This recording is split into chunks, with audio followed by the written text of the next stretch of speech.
it'd be great just to if you could give a little snapshot of who you are, Profitero, and the ways that you can help brands. Yeah, absolutely. So we're one of the leading global digital analytics companies, and effectively our mission is just to help our customers grow their e-commerce sales and provide them with the data to do that. So we're monitoring about 500 million products daily across the world, about 8,000 retailers.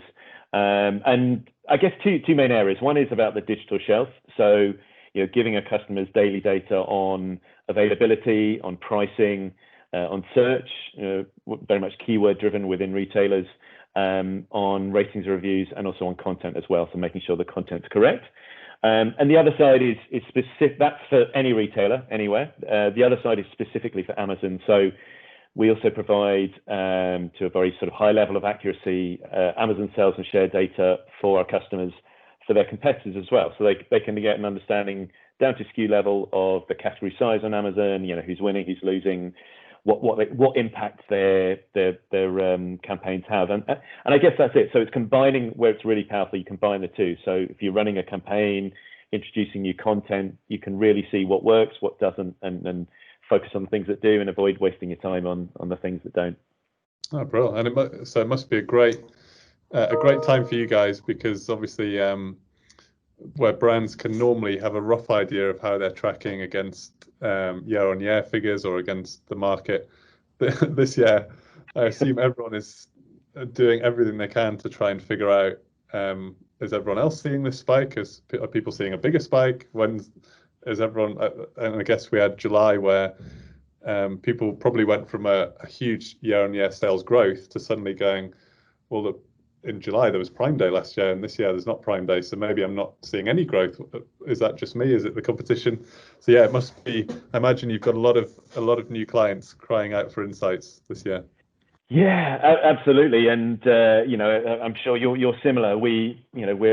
There's a stupid thing to say, but the importance of e-commerce in global manufacturers now, and the small manufacturers always got it right. That's where the growth is coming from. But it's really hit home. So not only more requirement for data to understand that, partly because how are you going to repeat that next year? I mean, sadly we're going into lockdown again, so who knows what's going to happen. But yeah, I think the other thing is the relevance that, like, the board level, the C-suite level is they're wanting to see reports on a weekly basis, whereas before it was just like, oh, tell me I'm growing and that's fine. Now they want to see exactly your point. Am I growing faster than the competitors? Is there more I can do? Because it's the one bright light at the moment, obviously, in the challenging times. It's obviously e-commerce is where all the growth is coming from. So yeah, very, very, very busy times, but exciting too. Yeah, great. Similar for you. Yeah, absolutely. And in fact, the call today is really to go through a report that you guys have done on the effects, really, the impact of out of stock products and what the effect it can have, not just on sellout, but the longer term impact of an Amazon business. And I guess the reason we wanted to do this call with you is this has been a subject that's so close to our hearts as well as an agency. When advertising and content optimization always gets the glory, the glamorous end of Amazon optimization, we've always been firm believers in what we call brilliant basics, getting the catalog healthy, making sure availability is as good as possible, because actually that's really the thing above all that can influence if a customer can buy a product. It has to be sat in a warehouse somewhere. But yeah, it'd be really good to understand, a broad overview of the report, what made you investigate it, and then we can go into a few more details.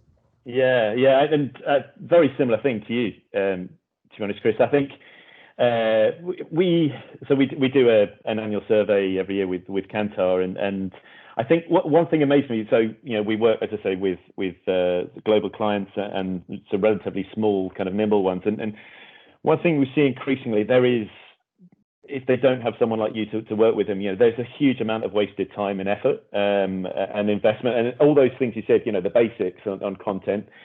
just go to waste, because ultimately the simple things are ignored. And as you say, it's the kind of the shiny light things. People like, I get about why I should do content or a new campaign, a sponsorship, something like that.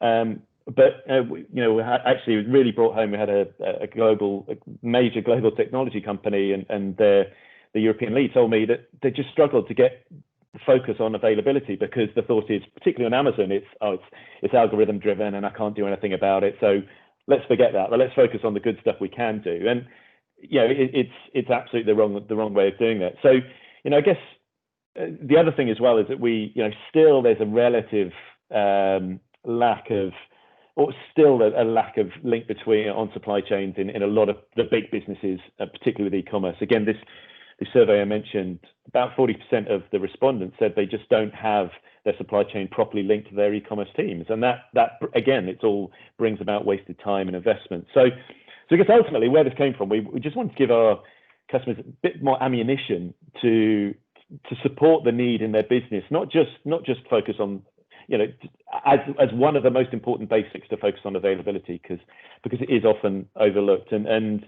like you say, it's I think the story is not just about what sales do you lose, but what's the longer term impact? What are the some of the digital shelf measures that are impacted, like search, like potentially even reviews and things like that can prolong the pain that you have from even 1 or 2 days out of stock. So that's where it came from, I guess.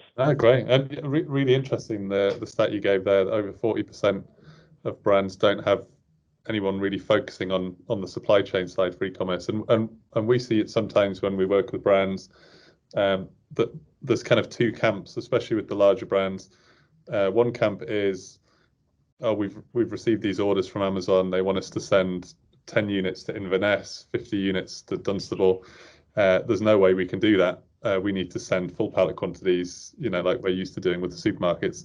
And then there's the other camp, which is, we need to find out a way to sustainably deliver these, because it's going to be a lot harder to change how Amazon is going to work to changing your own organization. And probably we're going to see more and more retailers moving to slightly more nimble supply chains, where they're asking vendors to do a bit more of the heavy lifting. But it's really interesting to see, to look inside some of these brands and see some are really embracing the change and thinking, how do we know we have to do this, how can we do it profitably? Whereas sometimes it's just pushback, no, we can't do it. I'm sure that the information that you've got in this report is really going to help make some of those decisions on behalf of brands.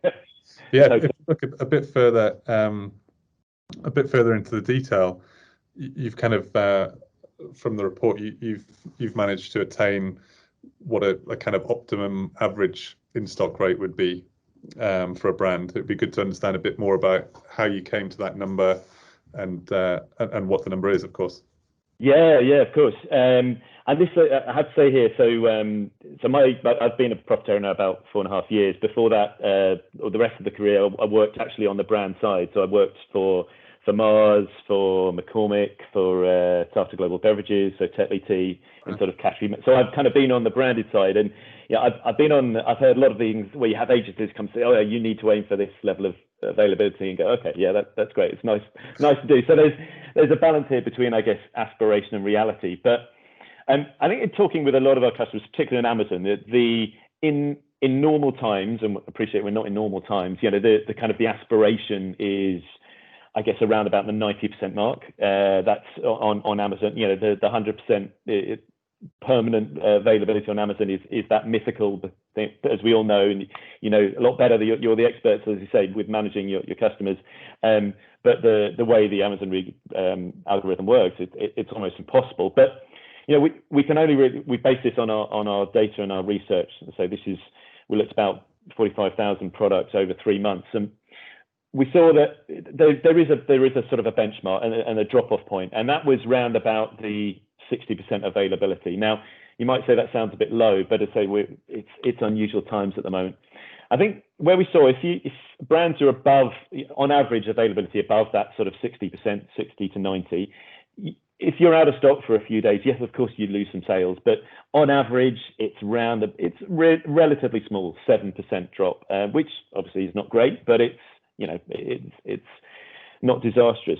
You fall below that 60% benchmark, and that starts to drop off really quickly. So, anything brands on average with sales out of stocks around about 30 to 60%, that drop in sales increases up to around about 23%, and then doubles again if you go your availability is less than 30%. So, yeah, that's, I guess, in these difficult times, 60% is where we saw that big benchmark drop off. So if you're talking about reality and that's what we say is the minimum.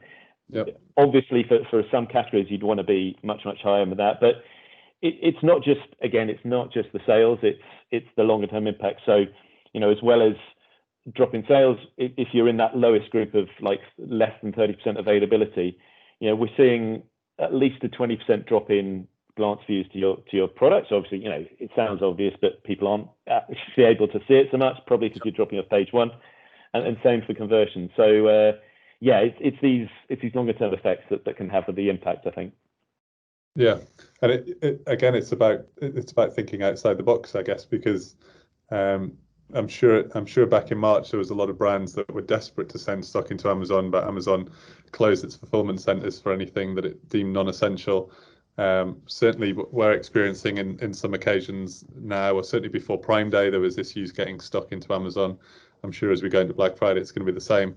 So it's really about exploring the different programs that Amazon offers to, I guess, to have a fallback plan, things like vendor flex, drop ship, maybe running a Seller Central store alongside a vendor account.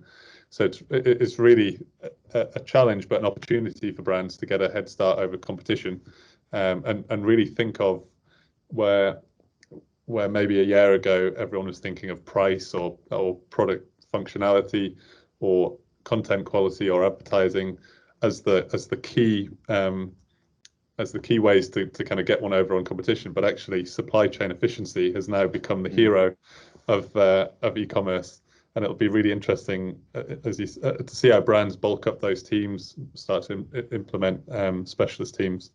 But you hinted at it just before there, talking about the glance views. But you're right, definitely. There's the obvious impact that out of stock has on sales, and that's often the first thing that everyone looks at because it's the immediate impact on the business.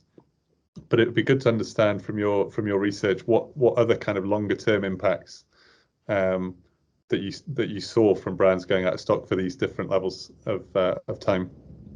Yeah, and you're absolutely right, Chris. I think it's really interesting. We're certainly hearing, just like you, the Seller Central one is one of the biggest ways that most brands are looking into now, just to offset that. But it is hard. I think first of all is understanding about the impact of the length of time you're out of stock. So again, these are averages, but over thousands of products, we've seen that, for example, if you're just out of stock just for one day, for example, it can take anything between 3 and 4 days to just recover that same level of volume. And there's lots of things we talked to the reason behind that.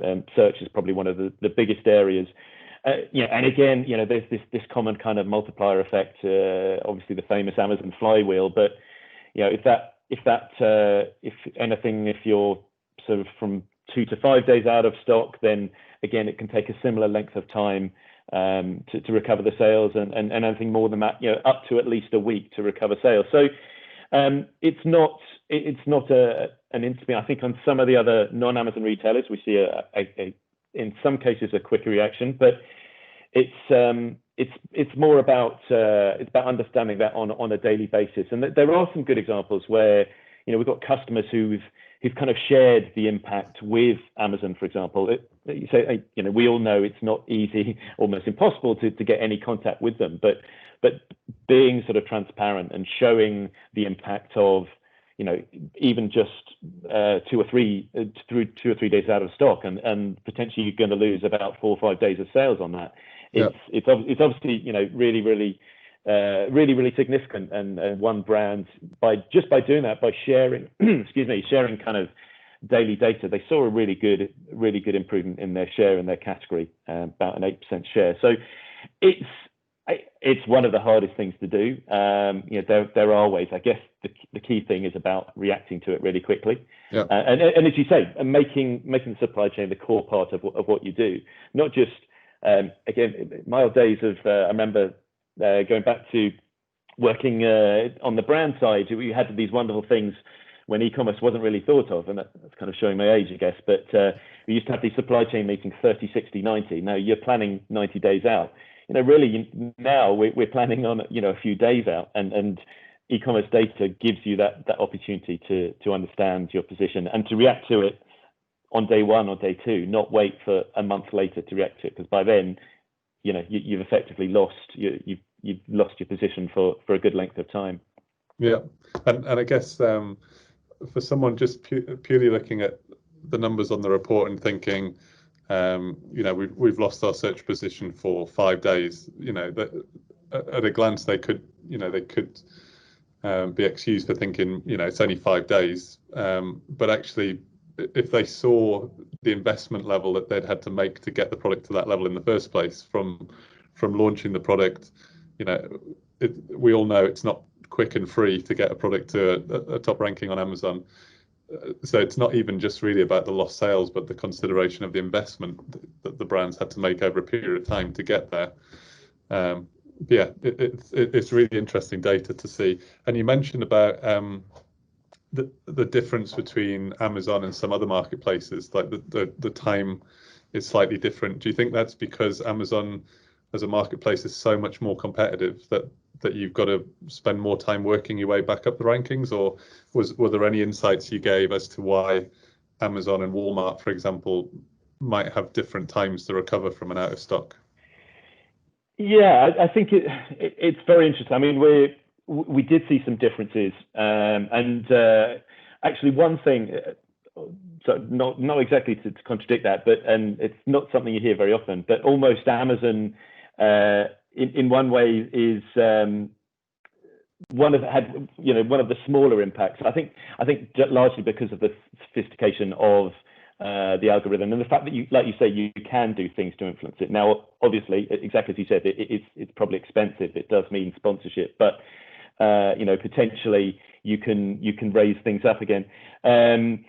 So on average, we saw on Amazon that, for example, about 3 to 4 days. If you've been out of stock, it can take anything for about 3 to 4 days to recover that search.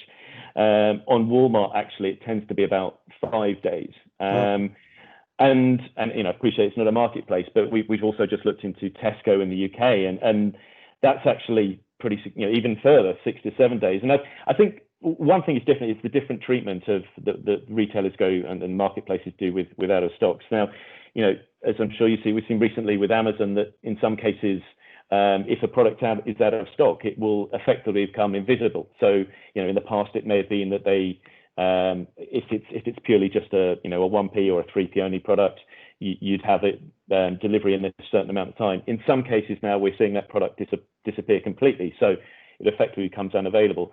In Tesco, absolutely that's the case. If product's out of stock, then it's removed completely from search results. So, I think all of these things, in some cases, actually the slightly less sophisticated algorithm that they have in Tesco, just the way they do it, just by removing it completely, it becomes invisible, can actually hinder the